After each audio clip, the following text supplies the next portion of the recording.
80 pesos street style Laureate. Yan nga for today's video natin mga ka-food trip, na kung saan ang 80 pesos mo may only sabaw, only gravy, 1 piece chicken, isang order ng pansit at kanin. Pinapakilala ko sa inyo ang Sadis Fried Chicken. Ito'y matatagpuan sa Pedro Hill Corner, Maria Orosa Street. Katapat lang to ni Buddy's Fried Chicken, yung sikat dito sa gilid ng Robinson. At ayan nga mga ka-food trip, sabi nga nila nakakaubos sila ng higit kumulang 1,000 piraso ng manok.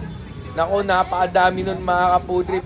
At open sila mula 7 a.m. to 11 p.m. Ang fried chicken with rice nila 60 pesos, pork chop with rice 60 pesos din. At yung Laureate nila nagre-range lang yun ng 80 pesos to 100 pesos, depende sa laki ng manok.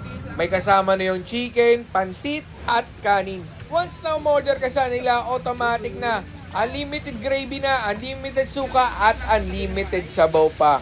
Solid na solid talaga. Kaya naman napa-order na agad tayo ng kanilang pinagmamalaking street style Laureate. Tara mga ka-food trip, tikman na natin yan. Let's go!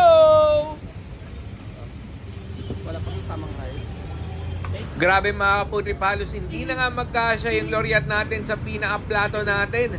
Worth 100 pala yung Laureate ko kasi malaki yung manok at syempre ang pinaka-masarap na part, maglagay ng gravy sa manok. Binuhos ko na talaga yan para makapagpa-refill agad. At syempre, tikman agad natin tong sabaw nilang ipinagmamalaki. Oop! Ang lasa ng sabaw nila, swak na swak. Medyo maanghang. Hindi ko sure kung anong sabaw to, pero lasa ko yung anghang ng green chilies nito. At ayan nga mga ka-food trip, pumitas na tayo sa manok na napakainit pa niyan. Sumabay pa yung init ng panahon, tapos mainit din yung kanin. Oop! Grabe. Solid din yung manok niya. Juicy yung manok. Tapos crispy pa yung pinakabalat. Panalo talaga. Mapapa-godless ka. Sumunod naman dyan mga ka-food trip, pagsabayin na natin yung tatlo. Pumitas tayo sa manok. Lagay tayo ng pansit. At isabay natin sa kanin. Tikman natin kung masarap ba ang combination na to. Para sa inyo mga ka-food trip. Whoop! Solid naman talaga. Saktong-sakto yung pagkakaluto ng pansit. Para sa akin mga ka-food trip, sulit na to.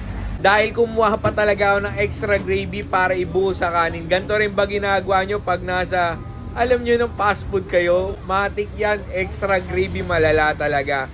Sabay-sabay na natin ulit. Pagpasensyaan nyo na mga food trip kung ganyan yung way na pagkain ko. Ini-enjoy ko lang yung kinakain ko talaga that time. At masarap naman talaga, sulit talaga. Yun lang masasabi ko. I-try nyo na to, Sadis Fried Chicken.